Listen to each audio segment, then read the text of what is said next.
من شويه جيت امسك الفرع ده، يعني اتعورت لان فيه شوك قوي.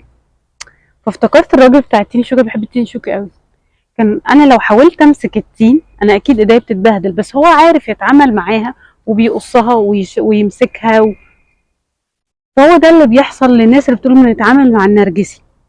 انت بتخش بغشوميه ولقيت وانا حتى بدي الكورس اغلبيتهم هو بيرمي اللوم على النرجسي، بيرمي اللوم على النرجسي، بيرمي اللوم على النرجسي. لا، حتى لو انت في حياتك ده اللي انت مش قادر تتخلص منه او تتخلص من اذاه، انت اللي ما فهمتوش وقررت ان انت ترمي نفسك على دور الضحيه، ده اسهل واسرع طريقه، مش ان انت تعرف تتعامل معاه عشان ما تتاذيش منه، خصوصا لو العلاقه مش هينفع ينفك منها. فعملت زي الغشوميه، رحت ماسك كده، ايه ده منك لله، انت السبب.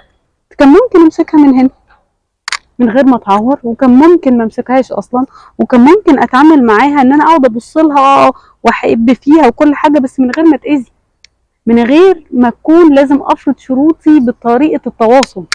لو عرفت الشخص كويس وعرفت نقط ضعفه وعرفت نقط قوته وعرفت تتعامل معاها، ده اللي هيمنع اذى النرجسي عنك، مش ان هو بس ترمي اللوم عليه واسهل حاجه مع السلامه واتكل على الله.